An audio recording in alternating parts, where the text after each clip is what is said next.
નમસ્તે મિત્રો, આજે આપણે બનાવીશું જમવાનો સ્વાદ વધારે તેવું ખૂબ જ સ્વાદિષ્ટ કોબીનું સલાડ.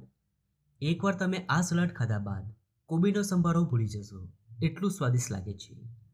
તો વિડીયો ગમે તો લાઈક કરજો અને ચેનલને સબસ્ક્રાઇબ કરવાનું ભૂલતા નહીં.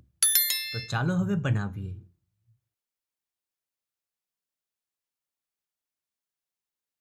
તો એક બાઉલમાં લઈએ 3 કપ કોબી. તો અહીંયા મેં આ રીતે મીડિયમ લાંબી અને પાતળી કોબીને સમારી લીધી છે. હવે તેમાં ઉમેરીશું 2 ઝીણા સમારેલા ટમેટા.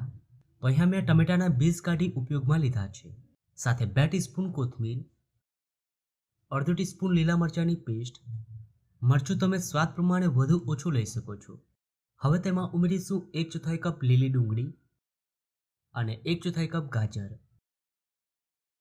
અને હવે એકવાર બધી સામગ્રીઓને મિક્સ કરી દઈએ. જો તમારે મરચાંની પેસ્ટ ના ઉમેરવી હોય તો લીલા મરચાંને ઝીણા સમારીને પણ ઉમેરી શકો છો. તો ઝટપટ બની જતું આ કોબીનું સલાડ એકવાર તમે જમવાની સાથે બનાવજો. ખાવામાં ખૂબ જ સરસ લાગે છે. હવે તેમાં આપણે મસાલા ઉમેરી દઈએ. તો અડધો ટીસ્પૂન અધકચરા વાટેલા મરી, 1 ટીસ્પૂન શેકેલા જીરાનો પાવડર, અડધો ટીસ્પૂન ખાંડ, અડધો ટીસ્પૂન કાશ્મીરી મરચું, અડધો લીંબુનો રસ,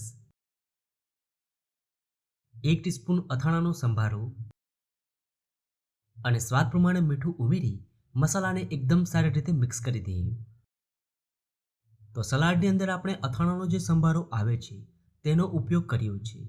એનાથી આ સલાડ ખાવામાં વધુ સ્વાદિષ્ટ લાગશે. તો સલાડ બનીને તૈયાર છે. હવે તેને સર્વ કરી લઈએ. તો એકદમ ટેસ્ટી અને ચટપટું કોબીનું સલાડ ખાવા માટે તૈયાર છે.